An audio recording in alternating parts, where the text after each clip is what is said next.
Hello and welcome to the Slate Political Gabfest. February 15th, 2024, the well-meaning elderly man with a poor memory edition. I am David Plotz of CityCast. Also, I would say exactly that. Like Joe Biden, exactly the same.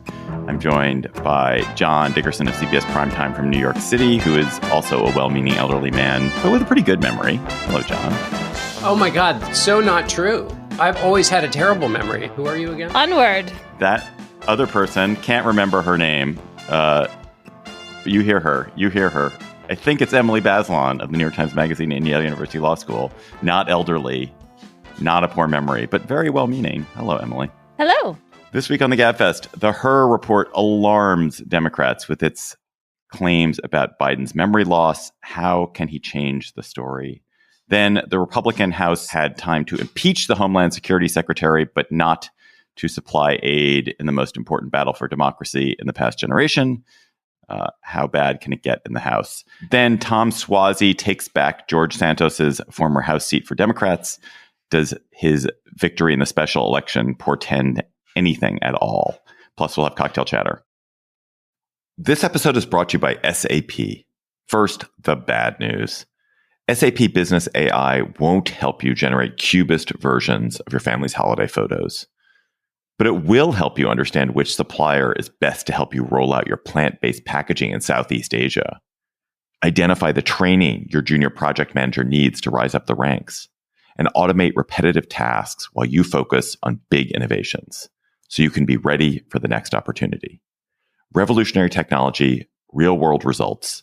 That's SAP Business AI. Special Counsel Robert Hur did not charge President Biden with a crime for his mishandling of classified information, but that legal conclusion came in a report that was disastrous otherwise for Biden. Substantively, Hur found that Biden had willfully kept classified documents after he left the vice presidency, although did he really? Hard to say. Even that wasn't the story either. The story was that Hur, after spending some time with Biden interviewing him, impugned Biden's memory in a kind of side shot at him, saying he couldn't remember when his son Beau had died or even when he'd been vice president. It was a glorious present wrapped in a big red ribbon for the Trump campaign. We will get to these political implications about the memory stuff in a second. But Emily, let's just start with the legal findings. Was Hur's clearing of Biden done properly? Did he reach a fair and reasonable conclusion? Did he present it fairly and reasonably? I think he reached a fair and reasonable conclusion. I think that the presentation was kind of skewed. So, and mostly this boils down to the word willfully, which is what was in the very, very beginning of the report and thus got a lot of press coverage.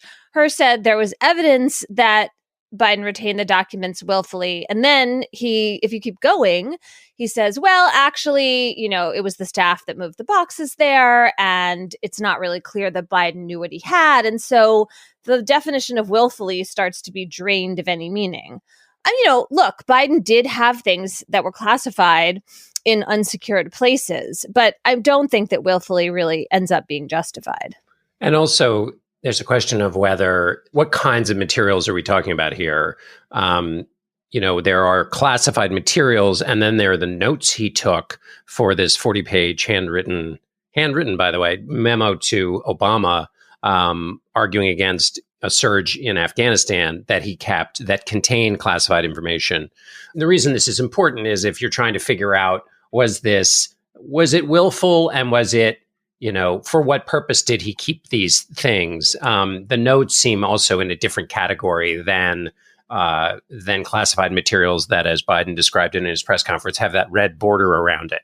And this all matters, of course, because what Trump kept had all the red borders around it. It was significantly more dangerous, and the evidence is significantly more willful. Why, John, was Hur's short passage about Biden's memory so seemingly devastating? Why did it catch so much attention? I mean, you texted it to me and Emily on whenever it was, Thursday afternoon or Friday. It captured the imagination seemingly of everyone. A couple of things. I mean, it captured the imagination. The reason I texted it was, wait, what? Like, you weren't expecting it in this filing. And you knew that it was catnip because this is an issue in the campaign, and you knew that the press would grab it. For me, the most important question is, in the most recent evaluation of behavior, how did the two men faced with similar, though quite different, handling of document, different in that Trump is more recent, more willful, more dangerous stuff that he kept, how did their most recent behavior display itself with respect to obstruction? Biden, they found this stuff. In the report, it's like in a garage. It's clearly fits the pattern of what Hur suggested, which is maybe this was moved by staffers. Biden didn't even know where it was. They found it. They went right to the proper authorities and said, we've got this, and then cooperated fully, including a 5-hour sit down with Biden, with Hur, right after the Hamas attack. How did Trump act in contrast? Well, first of all, he kept materials he knew he shouldn't have kept. Then when he was subpoenaed, he hid from the subpoena. And then according to the indictment, he did a whole host of things, including drawing other people into the scheme and orchestrating it itself to obstruct and obstruct justice and hide these materials. Like, that's the question, because it goes to habits of mind. What do you do when your personal interest is at odds with the rules of the game or the norms of the office? And Biden is the clearly, did all the right stuff. Trump is alleged to have done all of the wrong stuff. That's the presidential question. Instead, everybody went nuts over the age thing, and they went truly nuts. Like, the front page of the New York Times website was like the AARP magazine cover. I mean, it was constant discussions of age. And it's an obviously important part of the campaign, both in terms of age and a presidency, and also in terms of like what voters talk about. They ask about that all the time. But it's the coverage went a little bit overboard. In his description, you are a well-meaning elderly man with a poor memory. I'm well-meaning, and I'm an elderly man. I know what the hell I'm doing. I've been president. I put this country back on its feet. I don't need his recommendation. It's How totally bad is your memory, and can you continue as president? My memory is so bad, I let you speak. That's Do you feel your memory has gotten worse, Mr. President? My memory is not good. My memory is fine. My memory, take a look at what I've done since I become president. None of you thought I could pass any of the things I got passed. How'd that happen? I guess I just forgot what was going on. I mean, this is all the hallmarks of overcovered problems, because it, is an issue that already speaks to a perceived weakness of Biden, right? So it's like a news event that goes to something that is already part of the narrative. And then it's something that everybody has an opinion on, and it's really easy to grasp. It's not like, what's the U.S. responsibility to NATO, or how do you respond to the war in Gaza, or the border even? It's like, how many old people do you know, and how functional do you think they are, and how does Biden line up in that group? And so I feel like that's why it catches fire in this way. And Biden's behavior plays into it. But then the obvious question is, holy moly, if you're going to talk about random ways of talking and disconnected, disjointed, hopscotching mental behavior, former President Trump has that in spades. That's not the context in which it was often discussed. Well, but it is absolutely true but when you think about the sort of superficial marks of senescence and age, Biden has a lot more. Trump projects a huge amount of energy. Trump projects physical vigor. Biden does not. Trump's voice is powerful and projects energy. Biden's voice is thin. Biden, when he walks, looks ancient. Well, it's really about it's about frailty, a perception of frailty versus all the chaos and mixing up of things, and not necessarily having a total grasp on reality. That you can have all of that going on and it can seem like chaos, but it's not the same as frailty. I don't think we're very good at figuring out how much frailty really matters. Right. I mean, do you guys think that did age and decline matter in this way? It's not like he's going to ride a horse into battle. He's not King Richard III. He doesn't have to fight at Agincourt. He mostly has to make a bunch of decisions based on experience and take counsel on that and appoint people and like understand when their advice is good and when it's bad and guide them. the evidence seems to be that Biden is quite good at that Biden is at least competent at that, certainly, and in my mind has done a really good job. But of course, there's this other aspect of the presidency, which is the projection of because we don't have a king in this country, we don't have a monarchy. This is where you manifest your sort of sense who embodies the nation. And when somebody is old and frail, there's a sense in which that spills into the sense about how they govern. They must be, if they are physically frail, then the way they govern must be frail, and that is a problem. I don't think you have to make a defense of Biden to reposition the age question in the hierarchy of things you should pay attention to. The age obsession is a part of the over-obsession with the performative aspect of the presidency. There's the old joke about the street light. The drunk is in front of the street light and the cop says, "What are you doing?" He says, "I'm looking for my keys." "You dropped them there?" "No, I dropped them in the park, but the light is better here." We cover the presidency where the light is. That's totally backwards, wrong, and has forever been such. You don't have to make a defense of Biden to say that that's wrong. And the age thing plays into that. Second, it also negates the other thing that we know that is true of age, which is wisdom, and that the presidency is a job of wisdom and restraint and experience. All of those things come with age. And so to completely absent it from the conversation is bonkers. It also is mismatched in the order of priorities in that one's imaginings about how a person who is older would respond should not be given more weight than the publicly stated, articulated policies of a person that are consistent with their previous behavior, that are truly a challenge to the republic. That would be many of the things that Donald Trump has said. So it's weirdly ordered.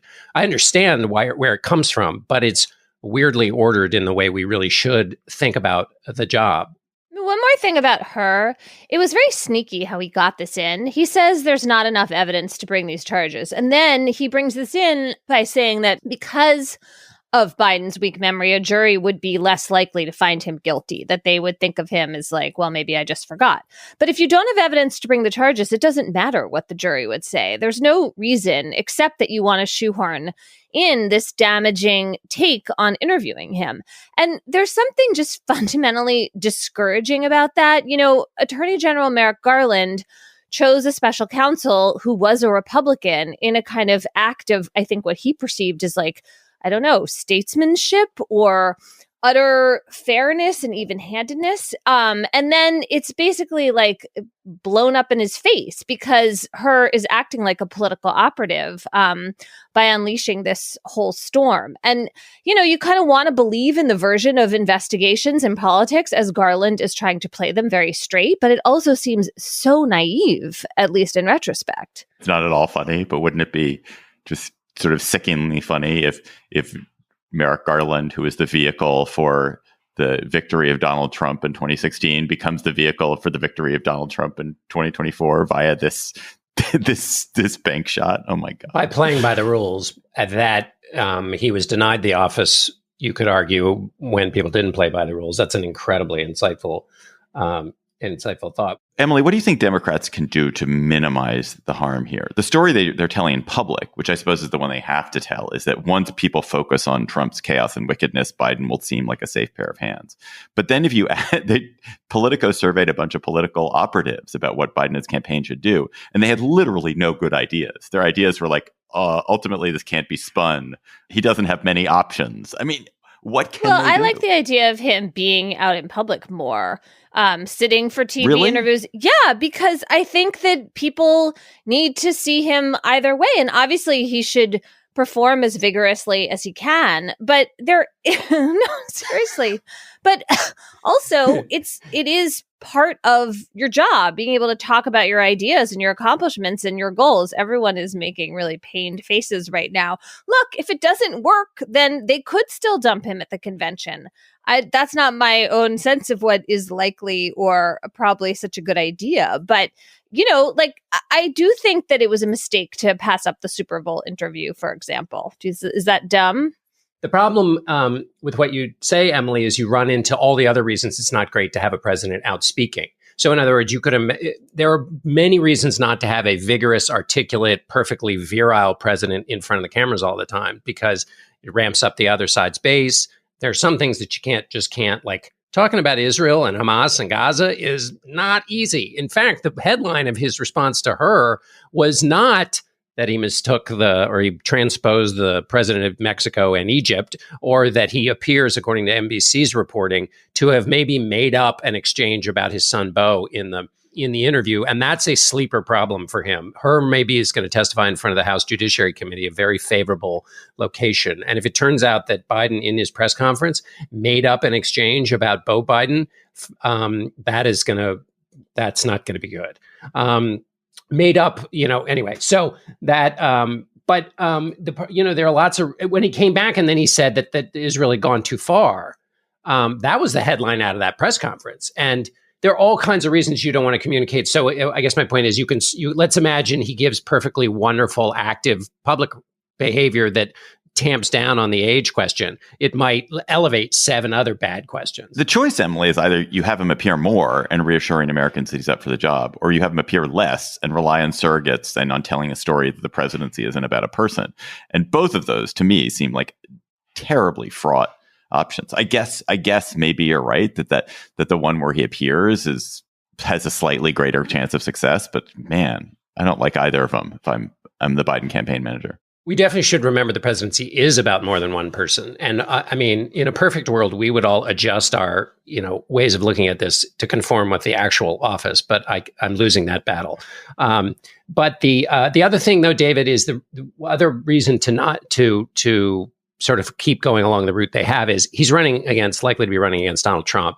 And if much of the voting is going to be on negative partisanship, then leaving the spotlight to Donald Trump is not the worst option, because Donald Trump, at every appearance, demonstrates why those voters who left him are not coming back to him. Hey, Slate Plus listeners, thank you. You have helped us keep the Gabfest going for so long, and you've gotten a great stuff for your subscription.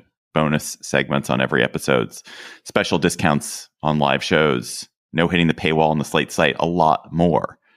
This week, for our Slate Plus segment, we're doing something special, which is we talked the other week about local journalism and about the need to highlight great local journalism and how important local journalism is. And we had this great idea, and I can't remember which one of us had it. I think maybe Emily, that we were going to talk to reporters who are doing great work, local work around the country. And we're going to have our first segment. We're going to talk to a great young newspaper reporter who's covering the hell out of the university funding crisis in Arizona. So if you're a Slate Plus member, enjoy it. If you're not a Slate Plus member, become a member. You're going to get a great segment like this. And you can do that by going to slate.com/GabfestPlus. Slate.com/GabfestPlus. This podcast is brought to you by Slate Studios and SAP. AI is moving so fast. If you don't get reliable and relevant advice, your business might miss out. Welcome to Dear Artie, an advice column from SAP, where we tackle the tricky questions at the intersection of AI and business. Here's our expert, the technology futurist, Ian Kahn. Hi, I'm excited to dive into today's question. Dear Artie, the supply chain has been a friend and foe to my company. Can AI make us more resilient? Signed, Supply Chained to Uncertainty. Hey, Supply. Here's how AI in the supply chain can help. AI can massively automate data analytics and understand the movement of your goods. AI can point out weak links, market demand trends, optimal logistics, and other important aspects that impact the top and bottom lines for the business. Take the example of a large grocery chain that has hundreds of vendors spread through the country. In some cases, you may need to reroute shipments to other stores, such as in the case of fresh produce, a good that can go bad very fast. Managing such a supply chain is heavily dependent on the data provided, and AI can help optimize this information so that your supply chain works at its optimal levels. Embrace AI with confidence. Head to sap.com/AI to learn more. This episode of the Gabfest is brought to you by ZBiotics. There's now a game-changing product to use before a night out with drinks. It's called ZBiotics. Let's face it, after a night with drinks, it's tough to bounce back the next day. You have to make a choice. You can either have a great night or a great next day. ZBiotics is a surefire way to wake up feeling fresh after a night of drinking. ZBiotics pre-alcohol probiotic drink is the world's first genetically engineered probiotic. It was invented by PhD scientists to tackle rough mornings after drinking. Here's how it works. When you drink, alcohol gets converted into a toxic byproduct in the gut. It's this byproduct, not dehydration, that's to blame for your rough next day. ZBiotics produces an enzyme to break this byproduct down. Just remember to make ZBiotics your first drink of the night. Drink responsibly, and you'll feel your best tomorrow. Go to zbiotics.com/Gabfest to get 15% off your first order when you use Gabfest at checkout. ZBiotics is backed with a 100% money-back guarantee, so if you're unsatisfied for any reason, they'll refund your money, no questions asked. Remember to head to zbiotics.com/Gabfest and use the code GABFEST at checkout for 15% off. A week after hitting seemingly Mariana Trench levels of fecklessness and bad faith and incompetence, the Republicans in the House decided they could dive deeper. So after failing to impeach DHS Secretary Alejandro Mayorkas, they succeeded by one vote this week, sending a pair of incomprehensible impeachment charges to the Senate where they will be quickly rejected and shot down. Meanwhile, Speaker Johnson has declared he will not even allow the House to consider a bill approved 70-29 in the Senate to supply $90 billion plus in aid to Ukraine, Israel, and Taiwan. Nominally, because the bill doesn't address border security. Of course, it doesn't address border security because last week Republicans allied to Johnson and Trump killed the bill that did address border security and also provide aid because they didn't want to give Democrats any kind of win. It's a disgrace. It's a moral tragedy. It's a actual tragedy for Ukraine. It's a real problem for the world.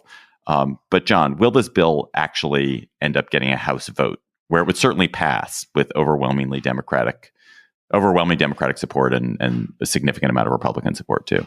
I think everything suggests it won't, because it has to be put on the floor by the speaker, and I don't think he's going to do it. What about that whole discharge petition option where they all get together and sign something and have a majority and go around him? They have to get that. Requires Republicans and Republicans to sign on to a discharge petition and or sign on to the final thing.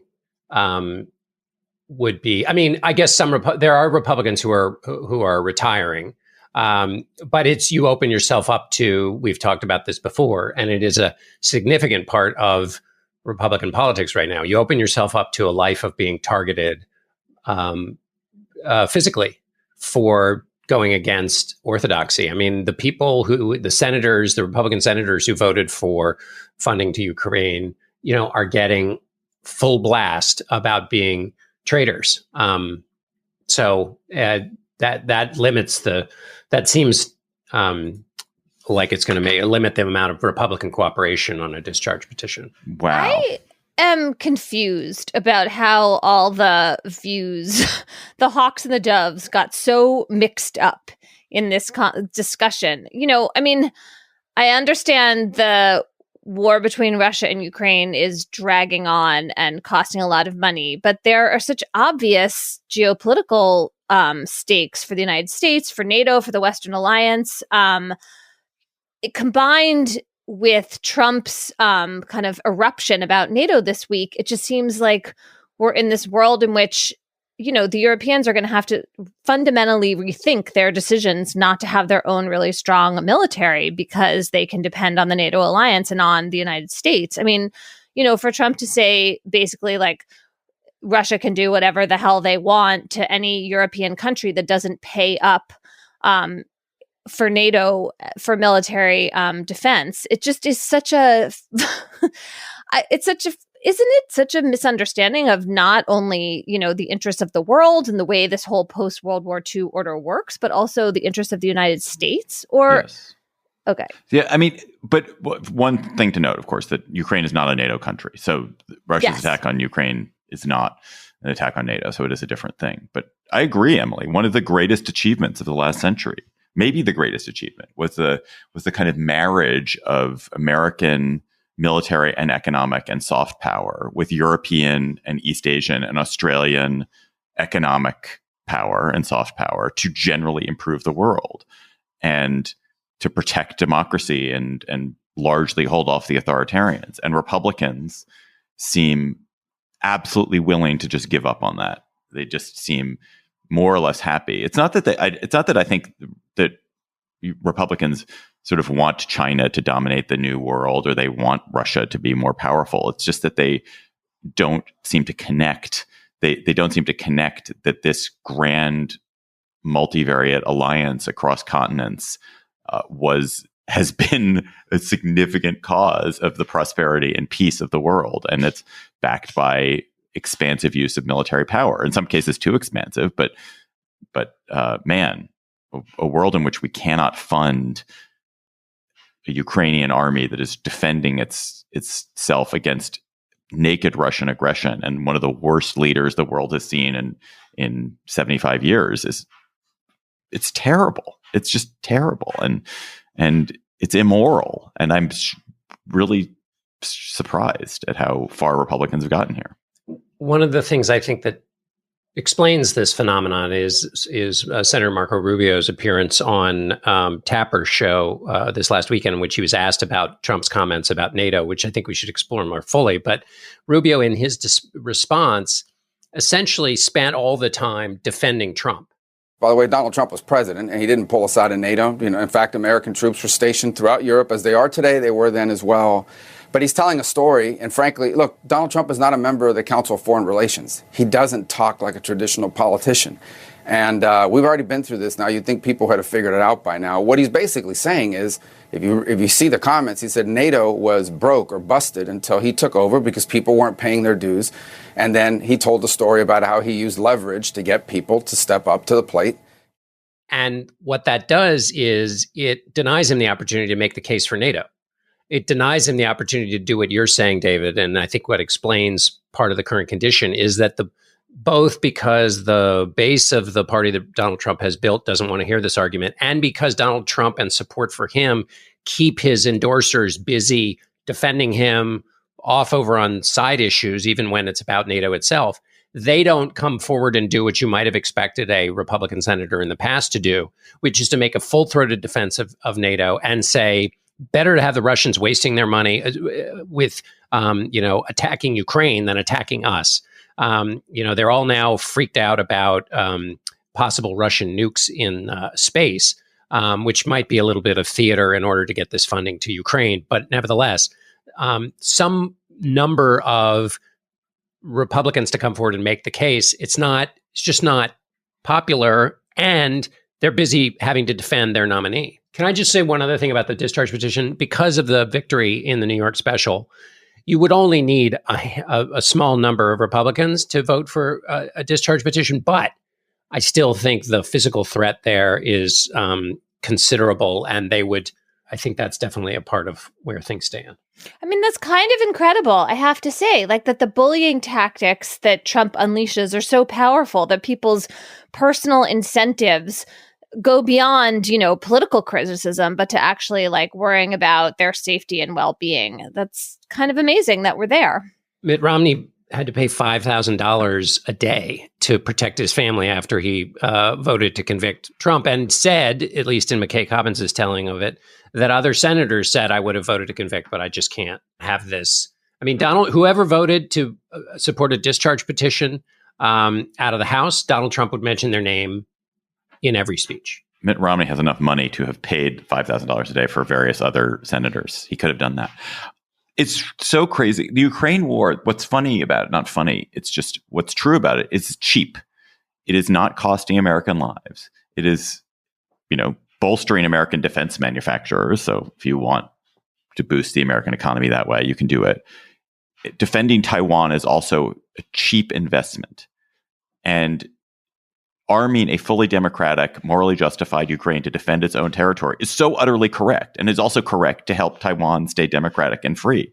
And it is unconscionable that the United States cannot muster the relatively trivial amount of money. $60 billion is a trivial amount of money in this economy to do that. And the consequences, if Ukraine fails, even, they're not fighting a great war, they're not doing a great job. I'm not saying they're going to get back every bit of territory they've lost, but to let Russia have a victory there, or enable Russia to have a victory there, would be a moral crime. And man, I hope wiser heads prevail.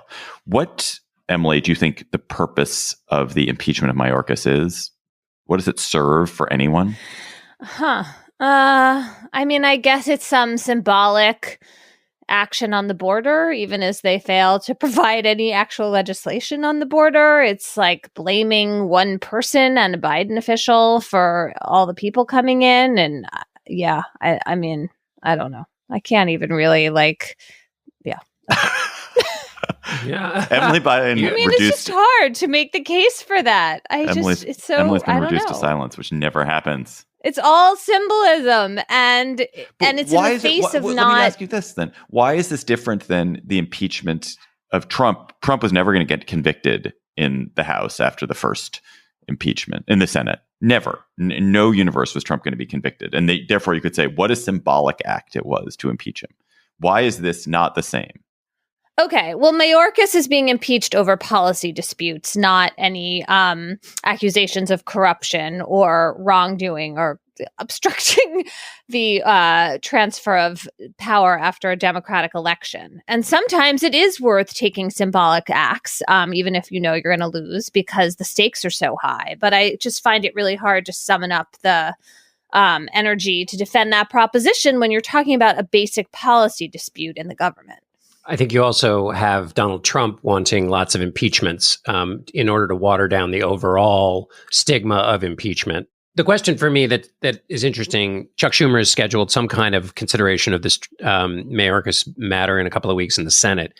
And you see some evidence in the New York 3 race that the Democrat effectively used immigration as a talking point. And can Democrats flip this from being a bad issue and make Republican, we talked about this last week, Republican inability to do anything on the border a good issue for them?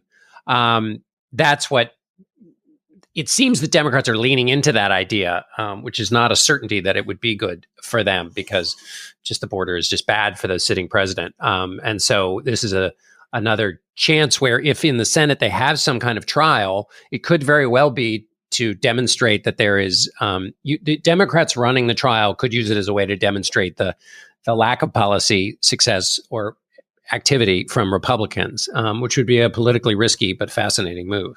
You know what is amazing in the Mayorkas situation is that it seems incredible, and yet it is true, that this is the first impeachment ever of a sitting cabinet secretary in 200 and some years. There was one other impeachment, but a person who was no longer actually cabinet secretary when he was impeached. But to have not had any cabinet member ever, there have been so many disagreements about policy, so many incompetent people, so many corrupt people, and yet to have never had one impeached until now is astonishing. In other words, this is not the tool that people use for these policy disputes. It's called you win an election the next time. Right. And also the reason Republicans voted against this impeachment, at least 3 of them, is that they said there was no, there was no, not even any pretend evidence of high crimes and misdemeanors. This episode of the Gabfest is sponsored by American history tellers, the Underground Railroad. In the decades before the Civil War, slavery's grip on America tightened. But a diverse group of abolitionists, both black and white, constructed a clandestine path to freedom for the enslaved. Hosted by Lindsey Graham, not the Senator Lindsey Graham, Wondery's podcast, American History Tellers, takes you to the events, times, and people that shaped America and Americans, our values, our struggles, and our dreams. And in their latest series, American History Tellers explores the Underground Railroad, the covert network of secret routes and safe houses operated by men and women committed to helping enslaved people escape bondage in the South. Fugitive slaves and anyone helping them face terrible violence and even death if caught. But for those brave enough to risk the journey, the Underground Railroad offered a path to the northern states and Canada, where freedom was assured. Follow American History Tellers on the Wondery app or wherever you get your podcasts. You can binge this season, American History Tellers, the Underground Railroad, early and ad-free right now on Wondery Plus. This episode of the Gabfest is sponsored by SAP. First, the bad news. SAP Business AI won't help you generate cubist versions of your family's holiday photos, but it will help you understand which supplier is best to help you roll out your plant-based packaging in Southeast Asia.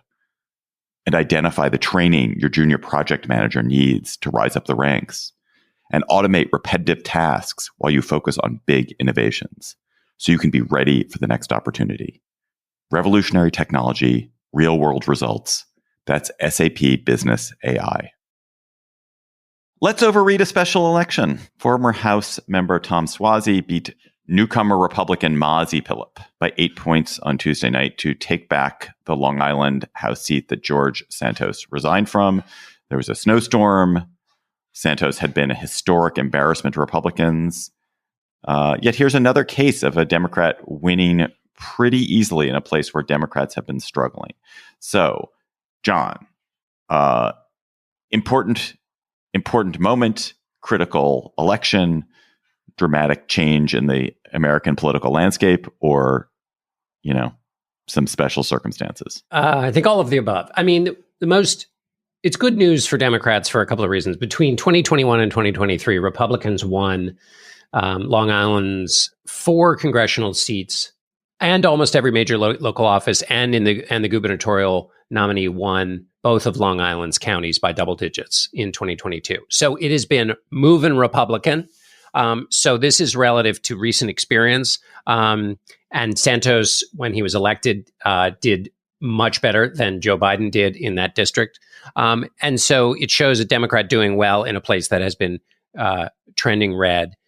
Biden's also quite on the ropes.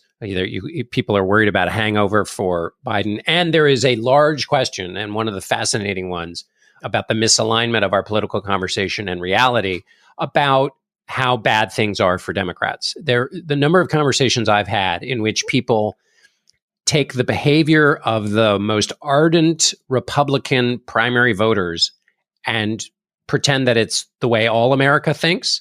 So, former President Trump will do something and somebody will say, and America forgives him. Not true. America doesn't forgive him. He lost in 2020. His candidates lost in 2022. He lost the popular vote in 2016 and in 2020. And so this is another instance in which people say, wait a minute, like there's all this political commentary over here, and yet the reality is that a Democrat wins in the special election. I don't know if that is in fact what was proved here, but it certainly gives evidence to Democrats who say, focus on what the actual electorate is, what the actual issues are, and your candidates will win.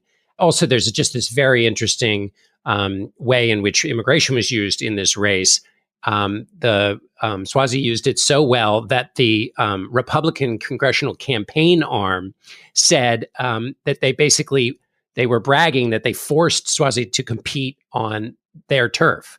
Okay, sure, they forced him to, and he won. So it's a small consolation that you forced him to talk about something. So it suggests possibly to hopeful Democrats that they can, in fact, talk about immigration in a way that can be electorally successful in territory that's not great for them. I confess, Emily, I did not quite understand the logic of that. Suozzi did it in part. He talked about the migrant crisis and what a terrible crisis it was. He blamed the Biden administration implicitly for some of it. It's not that he was running as some kind of liberal on it. He was running as a conservative and saying, yeah, I want to deal with this too. How is that transitive for other Democrats who might want to use the issue? And how is it transitive for the party?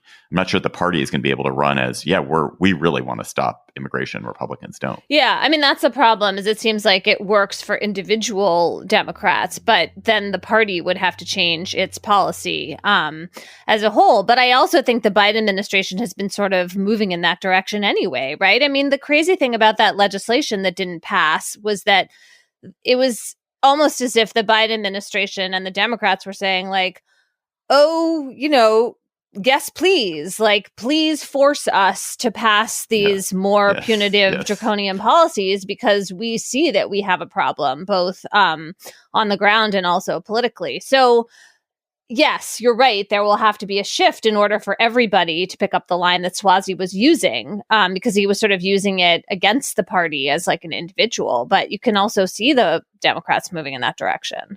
Yeah, I mean, Schumer was bragging in the New York Times in a piece to Carl Holst that basically, yes, I figured this out. We decided to add border security to the foreign aid bill to call the bluffs of Republicans, and if they didn't go forward, as they ultimately haven't, to then be able to say they don't want to govern on this crucial issue, which allows Democrats to talk. I think that's A, risky, and B, isn't certain that's going to work out, but at least in this race, it seems to have. And it's a really fascinating, in other words, you just shift the turf from really about being about border to being about Republican, just total disinterest in governing. Yeah, it feels like a kind of insider thing to do, though. I'm not sure in a general election where everyone's turning out to vote, whether that's going to work in the same way it does in a special election with a very educated electorate.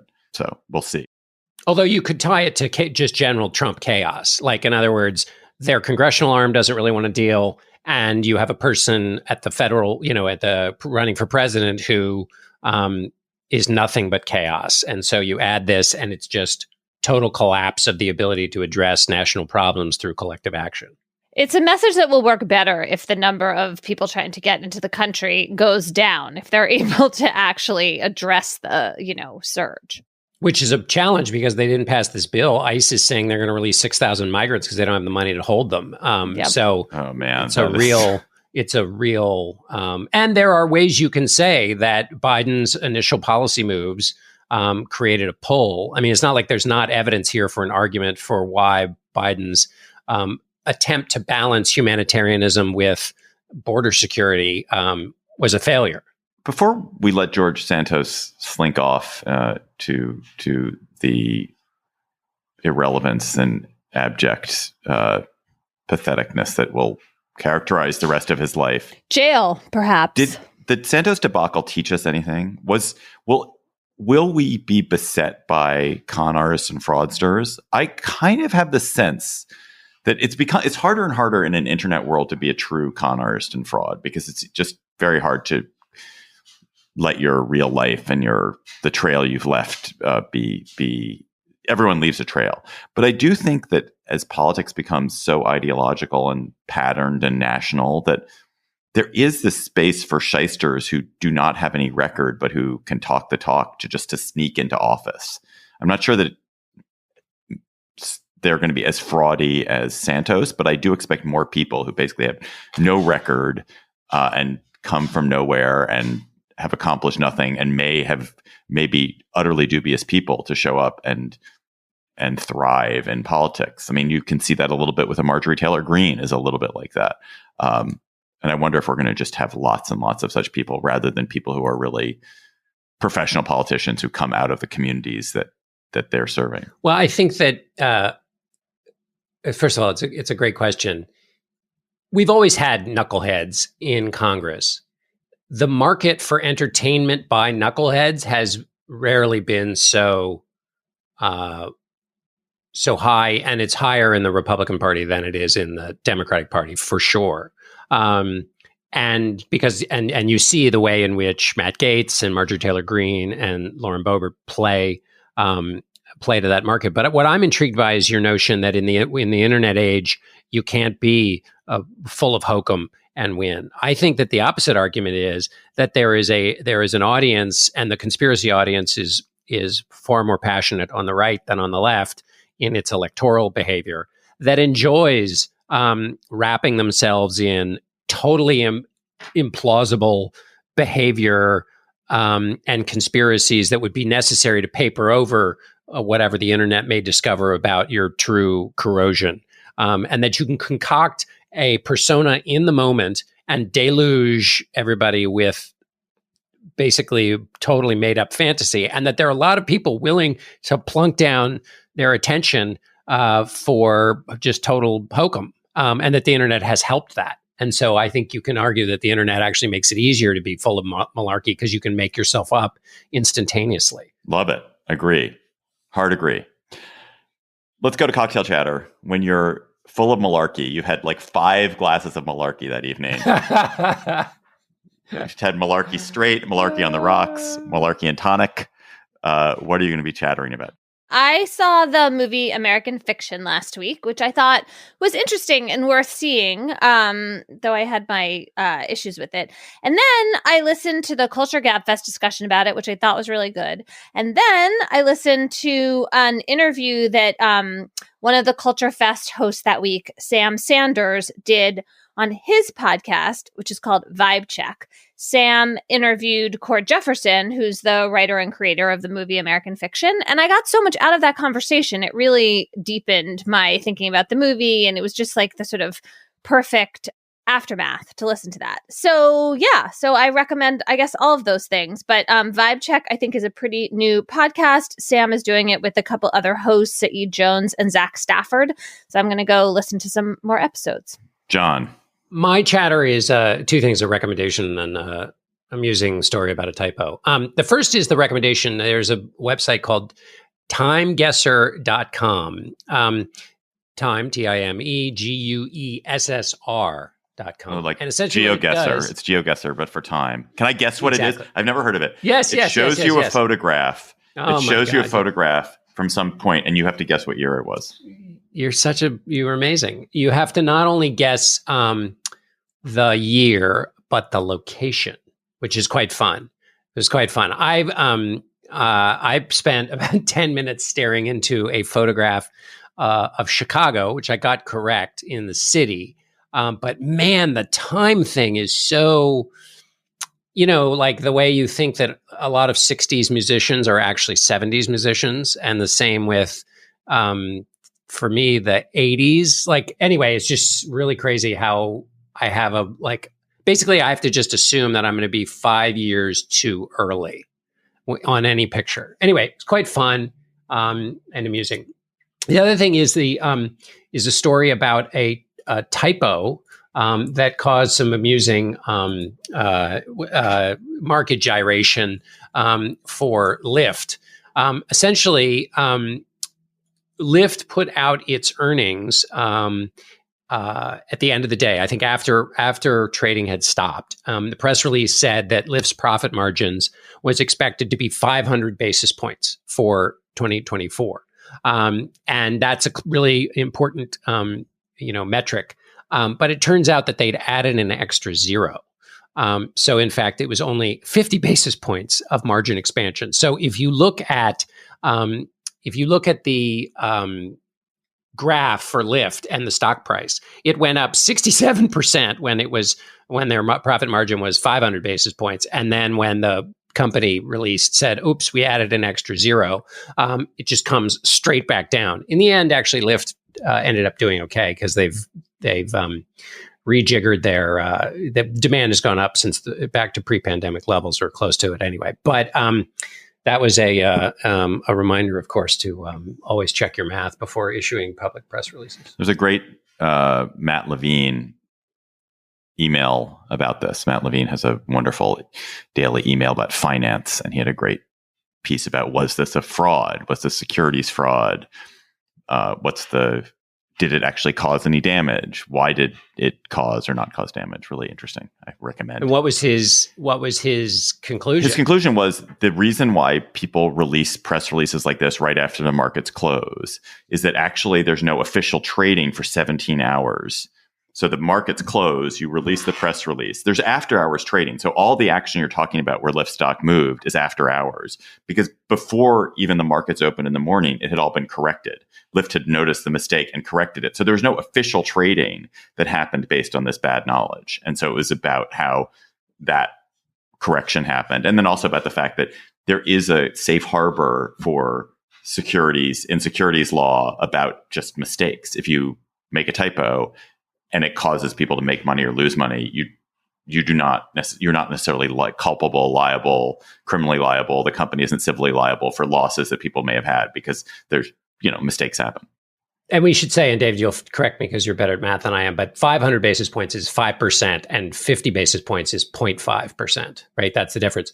So what if then you were not, it was not a mistake, but you were using advantage that no harm would be done overnight. So you make the mistake on purpose, you correct it before morning trading, but what you've done is got everybody to pay attention to Lyft so that then they notice what you want them to notice, which is actually rideshare usage has gone up after the pandemic and things are good for Lyft. So now that they're paying attention, they think, oh, well, Lyft has been doing pretty well, so I'm going to buy more Lyft stock. Interesting. The fraud is something entirely different. It was a bait and switch. You made us look away. You made us pay attention. My chatter is actually, it's designed for John Dickerson. So there's a nice documentary that's now out on Netflix called The Greatest Night in Pop. And it's about January 28th, 1985, when in a studio in Los Angeles, the most famous pop stars in the world all gathered to make the record We Are the World in one night. I don't know if either of you guys have had a chance to see it yet, but I've heard that it's pretty dazzling. I can't wait. It's very charming. It's super charming. Super charming. It's Lionel Richie is our navigator, our guide, our muse as we go through it. Lionel Richie is the writer, one of the authors of the song. But you have Michael Jackson, you have Springsteen, you have Stevie Wonder, Smokey Robinson, Diana Ross, Bette Midler, Billy Joel, Cyndi Lauper, Huey Lewis. It's amazing array of people, many of whom came and talked to Lionel Richie for the documentary. The song is fine. You all remember We Are the World. You can sing it. It's in your head right now. You're listening to it. The footage is incredible. The movie is extremely modest, enjoyable trifle, except for one thing, John, which is Bob Dylan. And so it's clear that Dylan can't sing the way the other singers can sing. You have people who are, you have Daryl Hall, you have Smokey Robinson, Diana Ross, people who can just sing their asses off, and Dylan cannot. Yes. And so there's this. So what there is this incredible footage of the whole gang gathered together to sing the chorus, and Dylan basically standing stone face with his mouth closed, not singing at all, because they've kind of said, if you can't hit this part, don't try to sing it. Don't try. And Dylan just doesn't sing it. But then the whole movie is just worth watching just to get to the moment when Dylan has to sing his solo, because they've reserved solos for just a phrase for each of the most celebrated singers. And it's pretty clear that when it's Dylan's turn, he just can't do it. He can't sing it. And he doesn't want to do it. And then Stevie Wonder steps in, and Stevie Wonder teaches Bob Dylan how to sing We Are the World by singing the part in Bob Dylan's voice. Stevie Wonder does a Bob Dylan imitation so that Dylan can understand how he himself should sing the song. It is so funny and charming. And it's just the virtuosity of Stevie Wonder, who is just incredible in the moment. It's just worth it for that one moment. It comes kind of late in the documentary, so check it out. Listeners, you've got some chatters. You've emailed them to us at gabfest@slate.com. Thank you for that. Please keep them coming. There's some really nice ones this week. And our listener chat this week comes from J.T. Horn. Hi, this is J.T. Horn from Stratford, Vermont. For listener chatter, I nominate Outside Magazine's podcast episode, A Wild Conversation with E. Jean Carroll, which was published on January 31st. I've been following the news about the E. Jean Carroll defamation trial for months. Most of the time, Ms. Carroll is simply referenced as a victim of a sexual assault and defamation perpetrated by Donald Trump. There's occasionally been a passing reference to her career as a writer at Elle magazine, but until I listened to the podcast, I failed to understand what a wonderful character she is, or the zest and humor she brings to her life and her writing. We learn that Outside commissioned her to go on an investigative journey where she was trying to ascertain whether people are having sex outdoors. She takes on this question with gusto and a complete lack of prudishness. She pursues the investigation by going on a road trip in her polka dot Prius with her poodle as her companion. The interview describes her findings of this weighty topic, including confirmation that people are pursuing outdoor carnal pleasures in the Gardens of Eden. Anyway, it's a wry and playful interview and gives voice to Ms. Carroll as so much more than her status as a victim of Mr. Trump. Enjoy.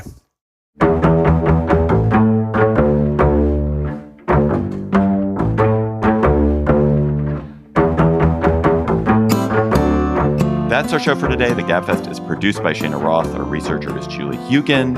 Our theme music is by They Might Be Giants. Ben Richmond is Senior Director for Podcast Operations. Alicia Montgomery is the VP of Audio for Slate. For Emily Bazelon and John Dickerson and David Plotz, thanks for listening. We'll talk to you